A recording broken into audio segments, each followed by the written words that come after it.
ఖమ్మం జిల్లా కల్లూరులో BRS party మండల అధ్యక్షుడు పాలెపు రామారావు అధ్యక్షతన పదవీకాలం ముగియనున్న సందర్భంగా ఎంపీపీ బీరవల్లి రఘు, జడ్పీటీసీ కట్ట అజయ్ కుమార్, ఎంపీటీసీలకు మాజీ ఎమ్మెల్యే సండ్ర వెంకటవీరయ్య సమక్షంలో శాలువాలతో ఘన సత్కారం చేశారు. ఈ సందర్భంగా మాజీ ఎమ్మెల్యే సండ్ర వెంకటవీరయ్య మాట్లాడుతూ ప్రజల ఆకాంక్షలను కాంగ్రెస్ ప్రభుత్వం కాలరాస్తుందని అన్నారు. వ్యవసాయ రుణమాఫీలో 40% మాత్రమే జరిగిందని, మిగతా రైతులను మోసం చేస్తుందని అన్నారు. కాంగ్రెస్ ప్రభుత్వంలో ప్రజా సంక్షేమం ఎక్కడుందని ఆయన అడిగారు. కళ్యాణ్ లక్ష్మి, షాదీ ముబారక్ లబ్ధిదారులకు తులం బంగారం ఎక్కడుందని అన్నారు. ఈ ప్రభుత్వం మాటలతో ప్రజలను మోసం చేస్తుందని చెప్పారు. ప్రజలంతా మన వైపే ఉన్నారని, స్థానిక ఎన్నికల్లో అందరూ కలిసికట్టుగా పనిచేసి పార్టీ బలోపేతానికి కృషి చేయాలని కోరారు. ఏ ఒక్క కార్యకర్త మనోధైర్యం కోల్పోకుండా ముందుకు కొనసాగాలని మీకు అండగా నేనున్నానని అన్నారు.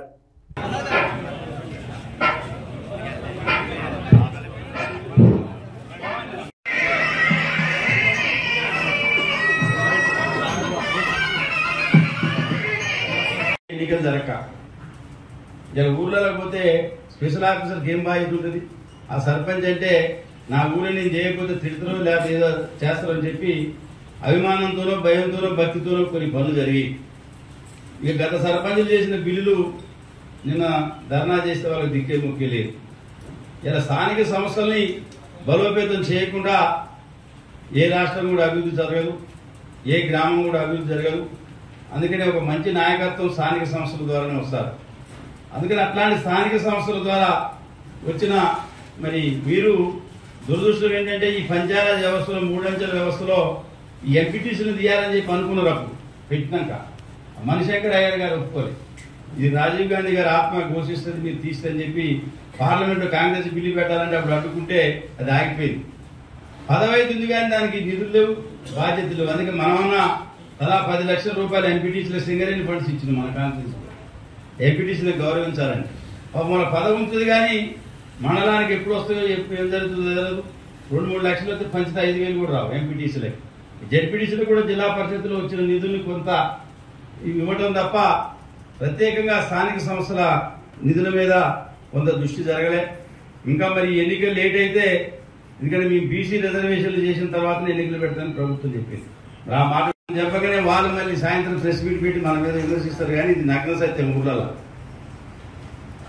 ఊర్లలోకి పోతే రైతులకు ఏ రకంగా జరిగింది, ఎట్లా అనుభవంలో ఉన్నదో వాళ్ళ సందర్భం కనబడుతుంది. మనం కళ్యాణ లక్ష్మి పెట్టి షాదీ ముబారక్ పథకం కింద చీరలు ఇచ్చింది ఇంటింటికి దేని వాళ్ళు తులం బంగారం అన్నారు.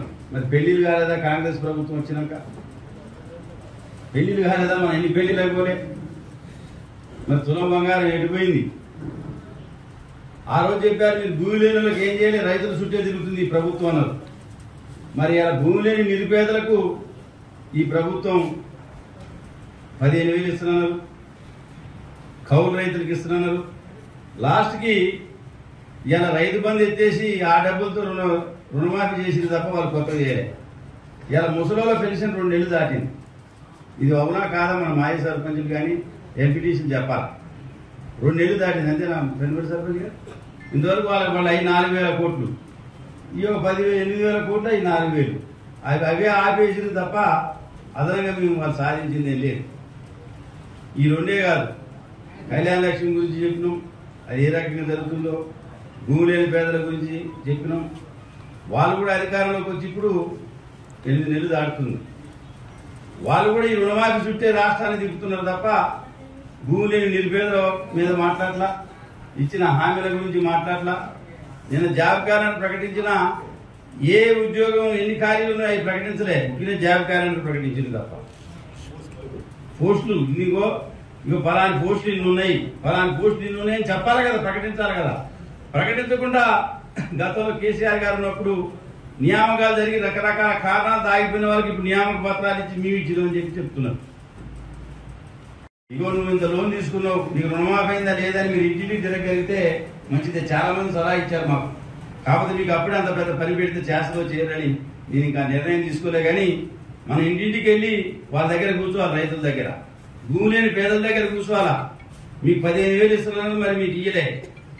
పెన్షన్ పెంచుతున్నాను, ఆంధ్రప్రదేశ్లో పెంచింది, మరి ఇక్కడ పెంచలే. పక్క రాష్ట్రం పెంచింది, అమలు చేసింది. తెలంగాణలో ఇంతవరకు పెంచలేదు, అమలు చేయలేదు.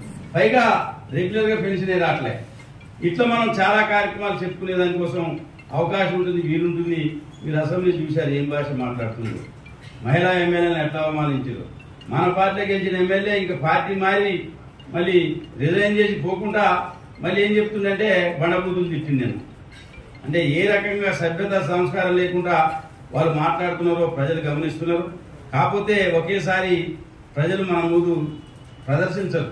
సమయం వచ్చినప్పుడే మన మీద వ్యతిరేకత కూడా పోలింగ్ లో తెలిసింది తప్ప పోలింగ్ రేపన్నదానికి కూడా మనం ఓడిపోతున్నాం అనుకోలేదు. ఎందుకంటే ప్రజలు కానీ అంత విజ్ఞతతో ఆలోచిస్తున్నారు. కాబట్టి మనం ప్రజలు తప్పు పట్టాల్సిన అవసరం లేదు.